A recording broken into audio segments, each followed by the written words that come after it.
Visakha వాజీ news కు స్వాగతం. నేను జ్యోతి. ముందుగా హెడ్లైన్స్ చూద్దాం. సమిష్టి కృషి భాగస్వామ్యంతోనే జీవ వైవిధ్య పరిరక్షణ సాధ్యమవుతుంది. జీవ వైవిధ్య దినోత్సవ వేడుకల్లో రాష్ట్ర ప్రభుత్వ సెక్రటరీ చిరంజీవి చౌదరి స్పష్టీకరణ.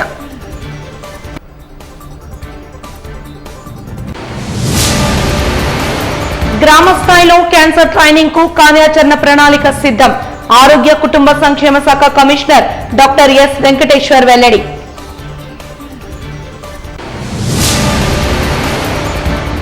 ఏపీసీఎస్ ను తక్షణమే మార్చేయాలని కూటమి నేతల డిమాండ్. కౌంటింగ్ రోజున అక్రమాలకు పాల్పడే అవకాశం ఉందని అనుమానం వ్యక్తం చేసిన మాజీ మంత్రి గంటా శ్రీనివాసరావు. ఇక వివరాల్లోకి వెళ్తే అన్ని వర్గాల ప్రజల సమిష్టి కృషి భాగస్వామ్యంతోనే జీవ వైవిధ్య పరిరక్షణ సాధ్యమవుతుందని, తద్వారా 2030 నాటికి అన్ని రంగాలకు సుస్థిరమైన పర్యావరణాభివృద్ధి ఫలాలు అందుతాయని, ఆ మేరకు ఆంధ్రప్రదేశ్ బయోడైవర్సిటీ బోర్డు తీవ్ర కృషి చేస్తోందని రాష్ట్ర principal secretary, principal chief conservator of forest Chiranjeevi Chowdary పేర్కొన్నారు.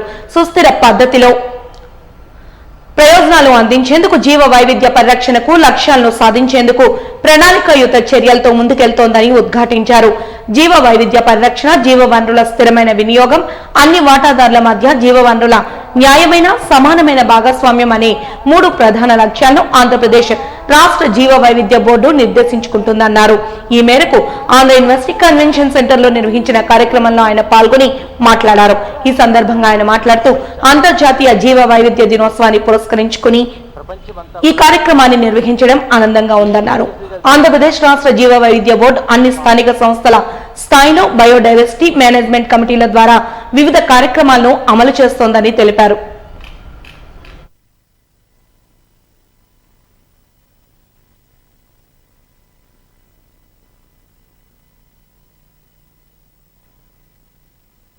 It is not one day affair. అంటే ఈ రోజు ఇది ఒక ceremonial occasion. Thank you, sir. So now, please play the video.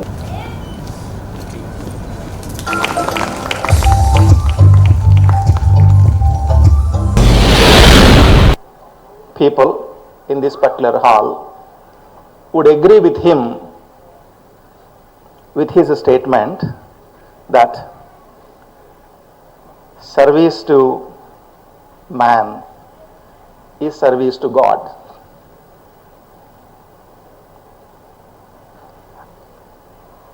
मनुष्य की सेवा ही ईश्वर की सेवा है.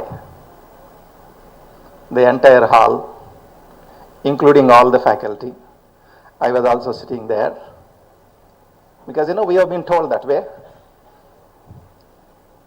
We raised our hands. He applauded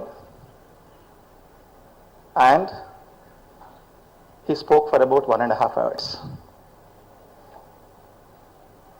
How this particular theory, in fact,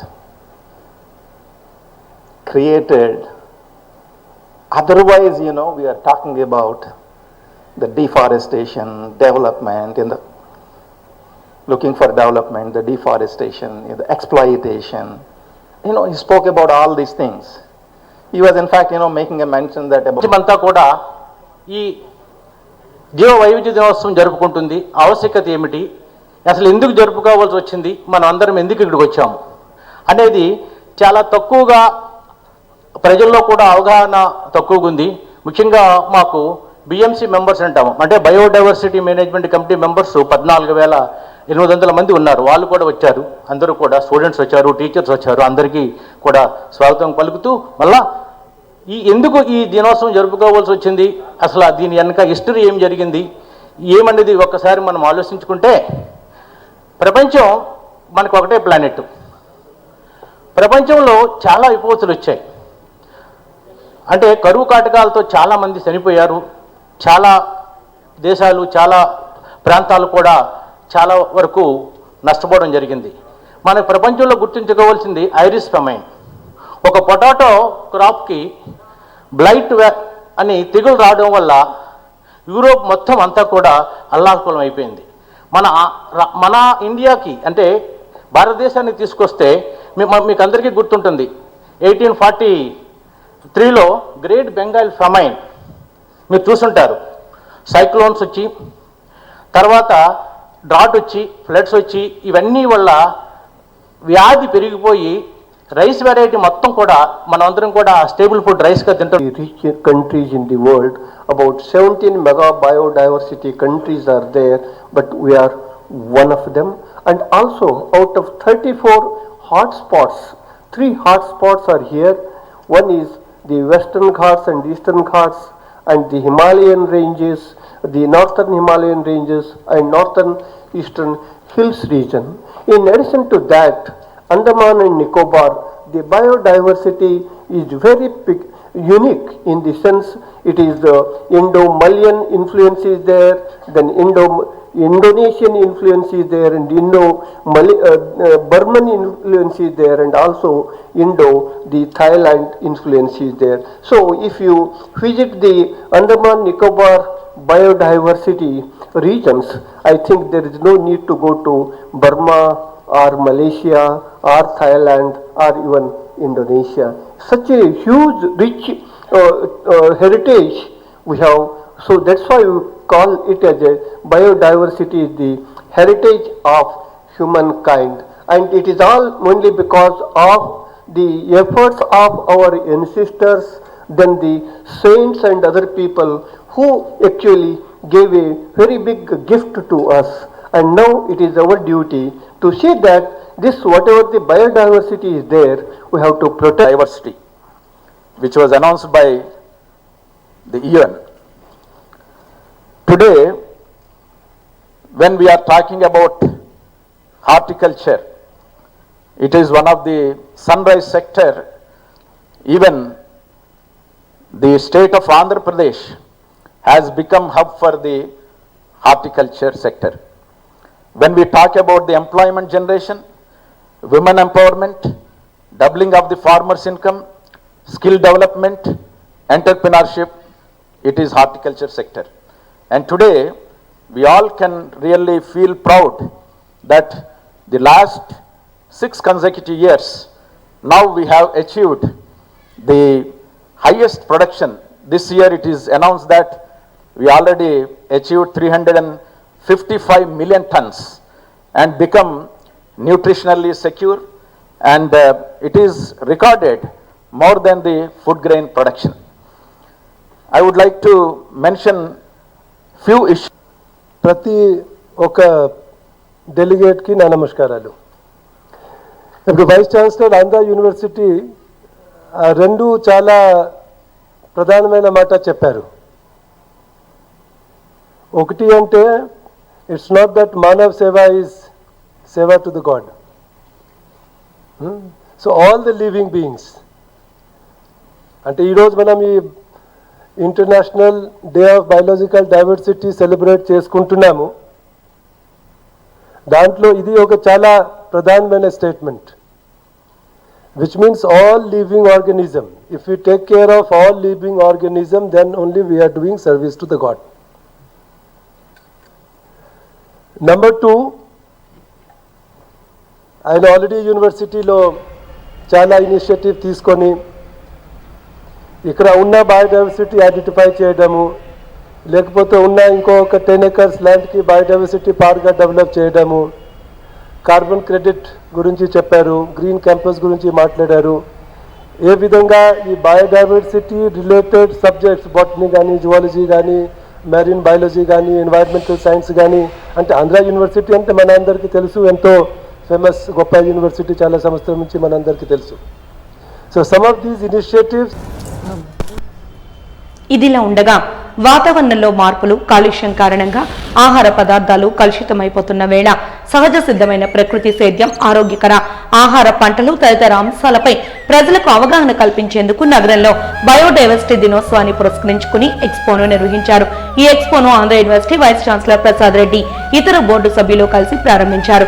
వాతావరణ మార్పులు, కాలుష్యం, వ్యాధులపై అవగాహన కల్పించేందుకు ఏపీ బయోడైవర్సిటీ బోర్డు కీలక అడుగు వేసింది. సేంద్రియ ఎరువులతో పండుతున్న పంట ఉత్పత్తులను ప్రదర్శనలో ఉంచింది. ఈ ప్రదర్శన అందరినీ అలరించింది. ఆధునిక సాంకేతిక పరిజ్ఞానంతో పాటు సాంప్రదాయ పద్ధతులతో పండించిన ఆహార పదార్థాల ఎక్స్పో దృశ్యాలు మీకోసం.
ప్రముఖ పుణ్యక్షేత్రం సింహాచల సింహాద్రి అప్పన్నను బుధవారం కూటమి నేతలు దర్శించుకున్నారు.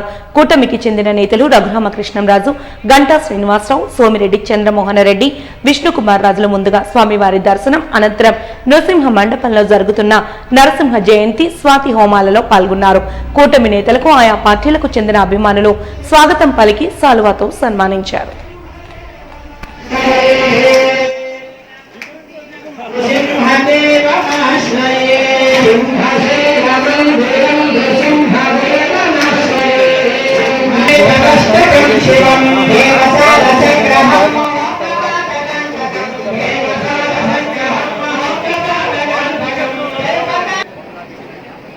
దయచేసి ఎవరు కూడా లోపలికి తిరగవద్దు. పూర్ణావతి కార్యక్రమం జరుగుతుంది. దయచేసి అంతా కూడా బయటకు వచ్చి వెనకాతలు ఉన్నటువంటి భక్తులందరికీ కూడా ఈ పూర్ణావతి కార్యక్రమం సేవించడానికి భాగ్యాన్ని కల్పించండి. వృత్తులతో సహా అవసరమైన వారు ఎవరు వృత్తులు సపోర్ట్ అందరూ కూడా పూర్తిగా ఉండవలసిందిగా విజ్ఞాపన.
ఇక్కడ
సందర్భంగా మీకందరికీ నృసింహ జయంతి శుభాకాంక్షలు తెలియజేస్తూ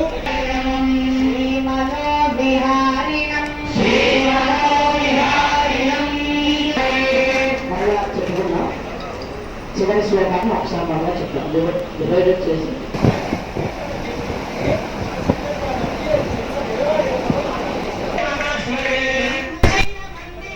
గ్రామ స్థాయిలో క్యాన్సర్ స్క్రీనింగ్ కు కార్యాచరణ ప్రణాళికను సిద్ధం చేసినట్లు వైద్య ఆరోగ్య శాఖ రాష్ట్ర స్థాయిలో శిక్షణ కార్యక్రమాన్ని రూపొందించామని ఆరోగ్య కుటుంబ సంక్షేమ శాఖ కమిషనర్ డాక్టర్ ఎస్ వెంకటేశ్వర్ అన్నారు.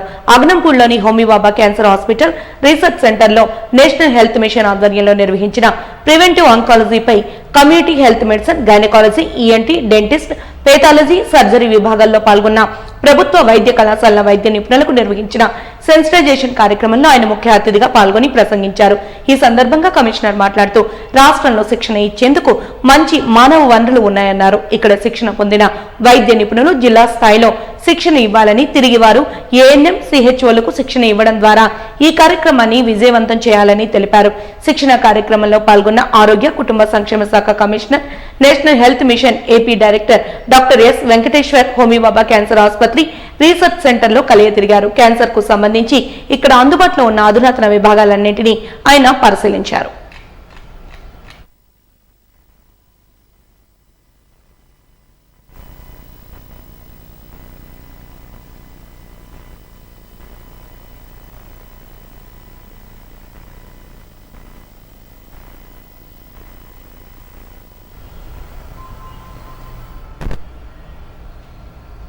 ఏపీసీఎస్ ను తక్షణమే మార్చేయాలని, కౌంటింగ్ రోజున రాష్ట్రంలో అక్రమాలకు పాల్పడే అవకాశం ఉన్నట్టు తమకు అనుమానంగా ఉందని టీడీపీ సీనియర్ నేత, ఉండి ఎమ్మెల్యే అభ్యర్థి ఆర్ రఘురామకృష్ణరాజు మాజీ మంత్రి గంటా శ్రీనివాసరావు డిమాండ్ చేశారు.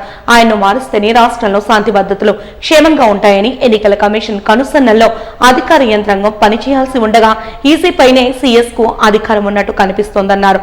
విశాఖలోని మాజీ మంత్రి గంటా శ్రీనివాసరావు నివాసంలో టీడీపీ మాజీ మంత్రి సోమిరెడ్డి చంద్రమోహన్ తో కలిసి ఆయన బుధవారం విలేకరులతో మాట్లాడారు. జూన్ 4 తర్వాత సీఎం జగన్ ఎక్కడుంటారో తెలియదని, ఇప్పటికే లండన్ వెళ్లిన ఆయన 5న బెంగళూరు వెళ్లిపోతారని, లండన్ లో కూడా వ్యాపారంతో పాటు వైద్యం చేయించుకున్నట్టు తమకు సమాచారం ఉందన్నారు.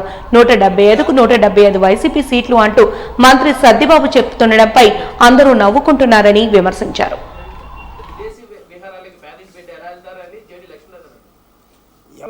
చెప్తున్నారు తప్ప మీరు ఎక్కడ కలిసినప్పుడు ఏంటి సార్ అన్నారంటే లైట్ వెళ్ళినప్పుడల్లా ప్రతి వాడిని సౌమ్యుడు, మంచివాడు ఇలా మాట్లాడేవాడు.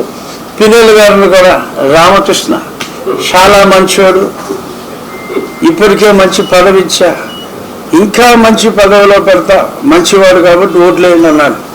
ఎంత మంచివాడో తెలిసిపోయింది. నిన్న టీవీలో దొరికేశాడు. ఇలా లేపి బద్దలు కొట్టి, సరే ఒక అతను ఒక తెలుగుదేశం కార్యకర్త, రైతు అనుకుంటా, పెద్ద ఆయన పంచి కట్టుకుని లింగిలో రామకృష్ణారెడ్డిని అటాక్ చేయడానికి వెళ్తే సరే తప్పించుకున్నాడు. ఆ తర్వాత అతను తలబదలు కొట్టారు.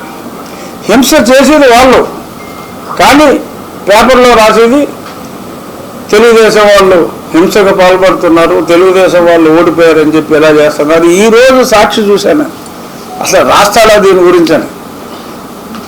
పిన్నెల్లి రామకృష్ణారెడ్డి ఇచ్చిన స్టేట్మెంట్, నేనంత రెండు గంటల దూరంలో ఉన్నా, ఎప్పుడు కావాలంటే అప్పుడు వస్తా, పోలీసులు ఏదో రిక్వెస్ట్ చేశారు, దూరంగా ఉండు, నీకు మంచిది కాదు అన్నారని వెళ్ళానని చెప్పి ఆ స్టేట్మెంట్ రాశాడు తప్ప ఇతను బదులు కొట్టిన వ్యవహారాలు ఇవేమీ రాయలేదు. హింసకు రెడీ అవుతున్న తెలుగుదేశం పార్టీ బ్యాలెట్ బాక్సులు ఫోటో వేసి బ్యాలెట్ బాక్సులు అన్నింటినీ విధ్వంసం చేయాలని, ఓడిపోతున్నందుకు అల్లర్లు సృష్టించడం కోసం తెలుగుదేశం పార్టీ రెడీగా ఉందని చెప్పి ఇవాళ సాక్షి హెడ్లైన్. ఏ రోజైనా సరే మీరు చూస్తే ఆడేం చేద్దాం అనుకుంటున్నాడో, అంటే వైఎస్ఆర్ కాంగ్రెస్ పార్టీ వాళ్ళు ఏం చేయాలనుకుంటున్నారో దాన్ని తెలుగుదేశం పార్టీ వాళ్ళు చేయాలనుకుంటున్నట్టు, వీళ్ళు అరికట్టాలనుకుంటున్నట్టు రాయటం. మీకు వైసీపీ మొన్న 13వ తారీఖు పోలింగ్ అయిన తర్వాత ఆ పోలింగ్ సరళి కానీ పోలింగ్ ముందు జరిగిన పరిణామాలు కానీ చూస్తూ ఉంటే ఎన్నిక అనేది ఏకపక్షంగా కూటమి వైపు ప్రజలు మొగ్గు చూపారనేది మనకు అర్థమవుతా ఉంది. దానికి అంతకు ముందు జరిగిన పోస్టల్ బ్యాలెట్లో కానీ, అలాగే హైదరాబాద్ నుంచి బెంగళూరు, చెన్నై నగరాల నుంచి ప్రజలు ట్రైన్స్లో, బస్సుల్లో ఏలాడుతూ వాళ్ళు వచ్చిన తీరు, టోల్ గేట్స్ దగ్గర రద్దీ, ఇవన్నీ సంక్రాంతి పండుగను తలపించే విధంగా ప్రజలు వచ్చి ఓట్లేసిన విధానం కానీ, అలాగే పర్సంటేజ్ ఆఫ్ పోలింగ్ ఎక్కడ చూసినా కూడా గతంలో కంటే కూడా 2-3% మినిమం ఎక్స్ట్రా, కొన్ని చోట్ల అయితే 10%, 11% కూడా ఎక్స్ట్రా పోలేదు. అంటే ప్రజల్లో ఒక కసి, ఈ ప్రభుత్వానికి ఎట్టి పరిస్థితుల్లో కూడా బై చెప్పాలన్న ఒక ఆలోచన, వాళ్ళ కసి ఆ ఓటింగ్లో కనిపించింది. వీటన్నిటితోటి అంతేకాకుండా మనం పోలింగ్ అయిన తర్వాత కూడా 175 కాన్స్టిట్యున్సీల్లో మరి చంద్రబాబు నాయుడు గారు, పవన్ కళ్యాణ్ గారు, అలాగే పురంధేశ్వరి గారి ఆదేశాల మేరకు మొత్తం రివ్యూలు కూడా చేసుకుంటే బూత్ వైజ్ కూడా అనాలిసిస్లో ఎక్కడ చూసినా కూడా ఒక పాజిటివ్ వేవ్ కూటమికి కనిపించిన విషయం మనం చూస్తూ ఉన్నాం. అయితే దీన్ని డైవర్ట్ చేస్తూ వైసీపీ నాయకులు, జగన్మోహన్ రెడ్డి గారు మొన్న లండన్ వెళ్ళే ముందు ఆయన పీకే టీం ఏదైతే ఐపాక్ టీం ఉందో ఐపాక్ టీంతో మాట్లాడినప్పుడు ఆయన చేసిన కామెంట్స్ కానీ ప్రజలు షాక్ అవుతారని చెప్పాడు. ప్రజలు, దేశం కూడా డెఫినెట్గా మేము కూడా అంటా ఉన్నాం. ఎందుకంటే ఖచ్చితంగా షాక్ అవుతారు. ఎందుకంటే ఆ రిజల్ట్స్ అంత ఏకపక్షంగా కూటమి వైపు రాబోతా ఉంది. ప్రజలు, దేశంతో పాటు జగన్మోహన్ రెడ్డి కూడా గ్యారెంటీగా షాక్ అవుతాడు. ఎందుకంటే ఆయన ఊహించిన విధంగా ఫలితాలు రాబోతా ఉన్నాయి. దాంతోపాటు ప్రత్యేకించి విశాఖపట్నంలో వైవి సుబ్బారెడ్డి గారు కానీ, మరి అలాగే బొత్స సత్యనారాయణ గారు కానీ గత 7 రోజులుగా వాళ్ళు ఆడుతున్న మైండ్ గేమ్ చూస్తే చాలా నవ్వు వస్తూ ఉంది మాకు. జూన్ 9న విశాఖపట్నంలోనే 9:35 ప్రమాణ స్వీకారం, అలాగే స్టేడియం పోయి ఏర్పాటు చేయడం కోసం స్టేడియం వెళ్తా ఉంటాం, అలాగే స్టార్ హోటల్స్ బుక్ చేస్తామని చెప్పడం, ఇవన్నీ కూడా చూస్తూ ఉంటే అందరూ నవ్వుకుంటూ ఉన్నారు. ఒక పక్క అన్ని సర్వేలు, దేశంలో ఉండే ప్రెస్టీజియస్ సంస్థలన్నీ, ఆల్ సెఫాలజిస్టులు మొత్తం కూడా ఎన్నికల్లో రేపు కూటమి కన్వెన్షన్ సాధించబోతా ఉంది అని చెప్పి ఒక పక్క చెప్తా ఉంటే, ఓటింగ్ సరళ చూసిన అందరూ కూడా మాట్లాడుతూ ఉంటే వాళ్ళు ఈ విధంగా డైవర్ట్ చేయడం అనేది చాలా నవ్వులాటగా అందరూ ఫీల్ అవుతూ ఉన్నారు. దాన్ని ఎవరు కూడా సీరియస్ తీసుకోలేదు. 5 ఏళ్ళు ఎంత అరాచకాలు చేశారో వాటికి క్లైమాక్స్లో తిరిగి వాళ్ళకి చావుని చూపిస్తారు, రాజకీయ చావుని. అది ఇప్పుడు 5 ఏళ్ళు జరిగింది ఏంటంటే 5 years అరాచకాలే, దుర్మార్గాలే. అయిపోయింది మీ సినిమా. రేపు 4వ తేదీ ప్రజలు మీకు సినిమా చూపిస్తారు. జరగబోయేది అది. ఇప్పుడు ఐపాక్ తేలిపోయే టీం దగ్గరికి, ఐపాక్ టీం సర్వేలో ఇంత వచ్చిందయ్యా, నువ్వు గెలుస్తున్నావు, వైసీపీకి ఇన్ని ఎంపీలు వస్తున్నాయి, ఇన్ని ఎమ్మెల్యేలు వస్తున్నాయని చెప్పాలా. ఈయన పోయి జగన్మోహన్ రెడ్డి ఐపాక్ టీంకి ఇన్ని వస్తున్నాయి మనకేం చెప్తే వాళ్ళు చప్పట్లు కొట్టేదేంది? ఇది నాకేం అర్థం కల. అందుకని ఆయనకి బుర్ర చెడిపోయింది. ఇప్పుడు చూసాము మాచర్ల, తాడిపత్రి, ఇవన్నీ చూసాం. వాటన్నిటికీ రేపు 4th చూపిస్తారు, ఓటు రూపంలో చూపిస్తారు మీకు. ఇంకోటి ఏంటంటే ఆయన గ్రేట్ అగ్రికల్చర్ మినిస్టర్, ఆయన శాఖ మూత పడిపోయింది. వ్యవసాయ శాఖ లేదు, నీటిపారుదల శాఖ లేదు, రాష్ట్రంలో 5 మంది డిప్యూటీ సీఎంలు ఉన్నారు. ఎవరినన్నా కదిలించండి, ఫలాని శాఖ ఎవరు, ఫలాని డిప్యూటీ సీఎం ఎవరు, అగ్రికల్చర్ మినిస్టర్ ఎవరు? ఆయన ఎక్కడున్నాడు? అరగంట మినిస్టర్, ఇరిగేషన్ మినిస్టర్. శాఖలన్నీ మూతపడిపోయినాయి, వ్యవస్థల్ని కుప్పగూల్చి. ఇప్పుడు ముఖ్యమంత్రులు మారుతారు, ప్రభుత్వాలు మారుతాయి. శాసనసభలో, నిండు శాసనసభలో మెజారిటీ గవర్నమెంట్ ఏదైతే అలికేషన్, బడ్జెట్ అలికేషన్ ఫైనాన్షియల్ ఇయర్కి చేస్తుందో 10% ± ఇంప్లిమెంట్ అవుతాయి. బట్ జగన్మోహన్ రెడ్డి గవర్నమెంట్లో వాటికి వాల్యూ లేదు. అసెంబ్లీకి వాల్యూ, చట్టసభకి వాల్యూ లేదు. ఐపీఎస్లు, ఐఏఎస్లు ఆ బిల్డర్ మీ బూట్ కాళ్ళ కింద నలిగిపోయినాయి. సరే, ఇప్పుడు ఆయన వ్యవసాయ శాఖ మంత్రి, నా బ్లడ్ కావాలంట, నా రక్తం టెస్ట్ చేయించాలంట. నేనేమంటానండి, ఇతను ఆయన డూప్ మాస్టరు. నేను ఏది మాట్లాడితే, నా రక్తంలో కల్తీ మద్యం లేదు, నా రక్తంలో నకిలీ పత్రాలు లేవు, ఇల్లీగల్ మైనింగ్ లేదు, నాకు ఇచ్చిన పోర్ట్ఫోలియోలో శాఖలు మూతేసుకున్నది లేదు, అందుకని నువ్వే పంపించాయా.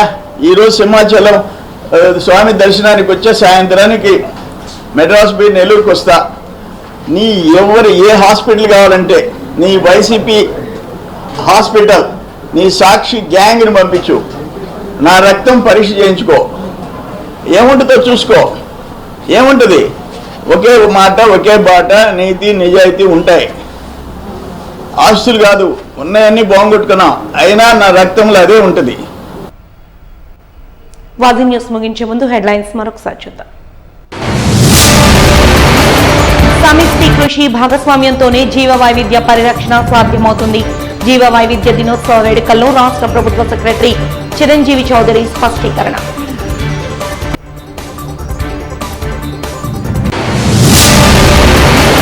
గ్రామ స్థాయిలో క్యాన్సర్ స్క్రీనింగ్ కు కార్యాచరణ ప్రణాళిక.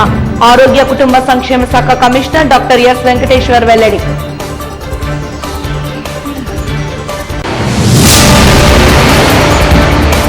ఏపీసీఎస్ ను తక్షణమే మార్చేయాలని కూటమి నేతల డిమాండ్.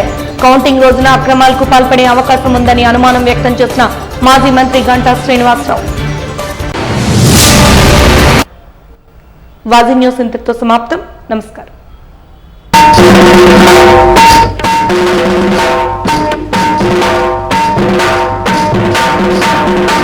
you.